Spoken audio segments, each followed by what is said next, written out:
last night of living in my apartment before becoming homeless, I sat there at my dining room table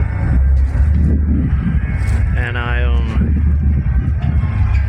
never forget, I had a cheeseburger from McDonald's because I saw the money I had left and a cup of soup. And I sat there and I ate that cup of soup and that cheeseburger. And that cheeseburger tastes like filet mignon.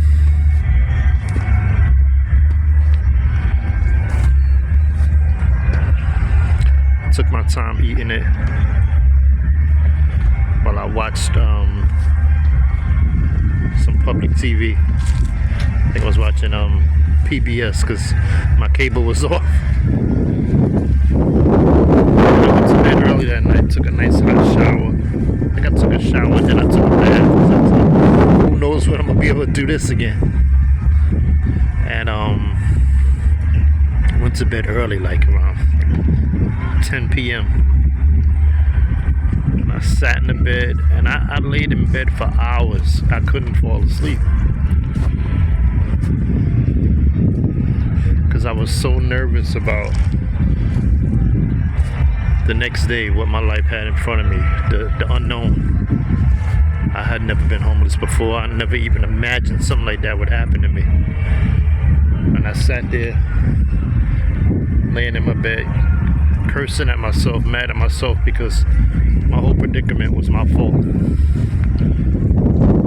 Trying to figure out, how am I going to deal with this? How am I going to handle this? What am I going to do? And I had looked up this place called the Bowery Mission, so I said I'm gonna go there. I didn't fall asleep till about 4 in the morning, man. This was like in October of, I think, 2015.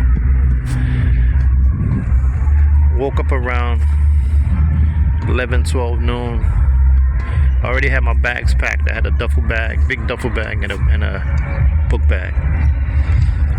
Stuck a note under my super's door telling him sorry about I had to leave and I had left some furniture, but I left the place clean, but I did leave some furniture because I couldn't do nothing with it. Left the key to the apartment under the super's doormat with a note.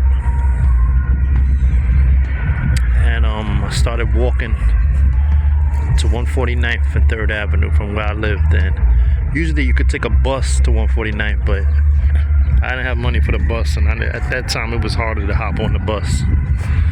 So I just walked, and I'm walking down, going down Forest towards 3rd Avenue. Halfway through the walk, right in front of me in the middle of the street is a $20 bill. It was literally like right in front of me. It was so real I thought it was fake. And I picked it up and it was real. Now I had $5 in my pocket. So now I had $25. I looked up to the Lord and said, thank you, Lord. Maybe this is a sign that something good is going to happen. Walked to 149th 3rd Avenue, got on the train, paid for the train because anybody know 149th and 3rd, it's hard to hop the train down there. It's the way the station is set up. The police can see you, but you can't see them, so I wasn't going to do that hop. I paid my fare, got on the train, went all the way down to it's around Chinatown, Bowery, that area. And before I went to the mission, I just walked around and looked up at the sky and talked to myself saying, you done fucked up now. Because this is what you gotta deal with. I don't got a pot to piss in.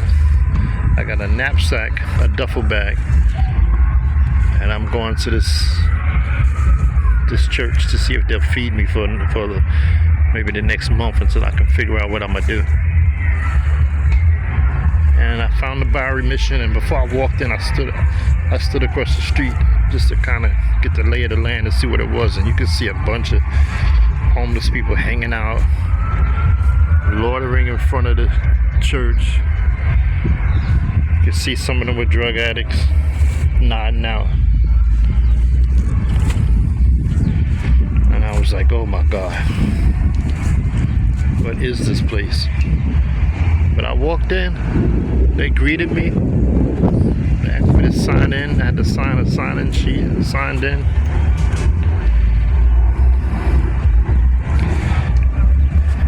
And I sat down in the pews.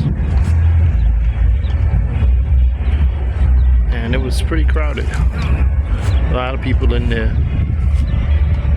And they had this big screen TV, and it was some religious video was playing about the resurrection of Christ. And I sat there for 2 hours, and next thing you know, they said, oh, dinner time. So I'm still like, do I have to pay for this? Because I don't got money for dinner. But no. They had a separate like cafeteria area where I went. And actually they had some pretty good meals. All the meals were like donated food from like restaurants, like, you know, day-old sushi, that kind of stuff. But fresh fruit, you know, boiled eggs, fish. They had enough food to sustain you, man. And who was I to be choosy?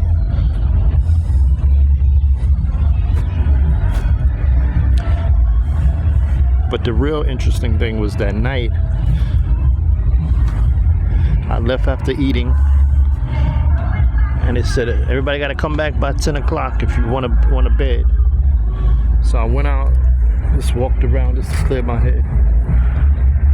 Came back at 9:30, and they had removed all of the pews. They put them like to the side, and then in the middle of the church floor, they put down these mats. It's like foam mats you could sleep on. I mean, there had to be at least 100 people in there, men and women. The smell was bad because, think about it, there's a lot of homeless people in there haven't had showers. There was one bathroom, so the best thing to do would be try to go to the bathroom before you came back in there, because there was literally one bathroom for about 100 people. But I got a bed that night, and I slept. They wake you up at about 5 in the morning, and you got to be out by 6. And I did that.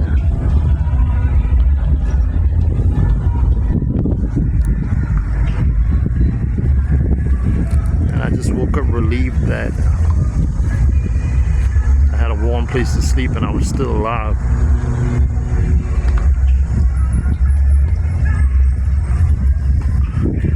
I got out of there, walked around with my bags, and I said, okay, today's the first day of being homeless. Last night was the last night of being housed. What am I gonna do from here? What am I gonna do to pick myself up and get out of this? The answer was simple. I had to get a job.